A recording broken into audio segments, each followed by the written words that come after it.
नचिकेता का संकल्प।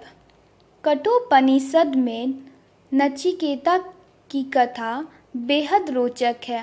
वह पहला साधक और जिज्ञासु था जो मृत्यु का रहस्य जानने के लिए यम के द्वार तक पहुंचा। नचिकेता के पिता एक अनूठे यज्ञ का संकल्प लिया था। एक ऐसा यज्ञ था जिसमें उन्हें अपनी सारी सांसारिक संपत्ति, घर, सामान, यहाँ तक कि अपनी संतान, सब कुछ ऋषियों को दान में देना था। उन्होंने संकल्प तो ले लिया था, परंतु वह अपनी वृद्धि, गायें, अनुपयोगी संपत्ति ही दान कर रहे थे। यह सब देखकर नचिकेता को बहुत दुख हुआ। उस समय उसकी उम्र सिर्फ 5 साल थी, मगर वह असाधारण व्यक्तित्व का धनी था। उसने पिता से कहा, पिताश्री, आप यह ठीक नहीं कर रहे हो। अगर आप सब कुछ देना नहीं चाहते थे तो आपने संकल्प क्यों किया? मुझे बताइए, आप मुझे किसको दान करने वाले हैं? पिता क्रोधित हो उठे और बोले, मैं तुम्हें यम को देने वाला हूँ। यम मृत्यु के देवता होते हैं। बालक नचिकेता ने पिता की बात को गंभीरता से लिया और यमलोक जा पहुंचा। यम उस समय यमलोक में नहीं थे। 5 साल का बालक बिना अन्न जल के पूरे 3 दिन तक उनका इंतजार करता रहा। यम जब लौटे तो उन्होंने नचिकेता को देखा।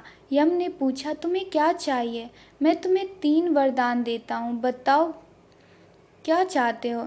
नचिकेता ने कहा, मेरे पिता ने लोभवश अपना संकल्प पूरा नहीं किया, क्योंकि वह सांसारिक सुख सुविधाएं चाहते हैं, इसलिए आप उन्हें राजा बना दीजिए। यम ने कहा, तथास्तु। उसने दूसरा वरदान मांगा, मैं जानना चाहता हूँ कि ज्ञान प्राप्ति के लिए किन कर्मों व यज्ञ करने की आवश्यकता है।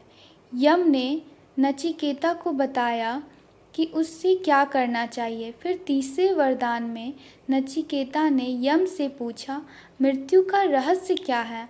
मरने के बाद क्या होता है? यम ने कहा, वत्स, मुझसे दुनिया के सारे ऐश्वर्य ले लो, पर यह प्रश्न मत पूछो। नचिकेता ने कहा, इन सब का मैं क्या करूँगा? आप पहले ही मुझे बता चुके हैं कि यह सब नीचे नश्वर है। यम ने टालने की हरसंभव कोशिश की, यहाँ तक कि वह देवता भी इस प्रश्न का उत्तर नहीं जानते। नचिकेता ने कहा, अगर ऐसा है कि देवता भी इसका उत्तर नहीं जानते हैं और सिर्फ आप जानते हैं, तब तो आपको इस उत्तर मुझे देना ही होगा। यम उसे वहीं छोड़कर महीनों के लिए घूमने निकल गया। वह किसी तरह नचिकेता से पीछा छुड़ाना चाहते थे, मगर बालक नचिकेता महीनों तक वहीं डटा रहा। यम द्वार पर ही उसे पूर्ण ज्ञान की प्राप्ति हुई।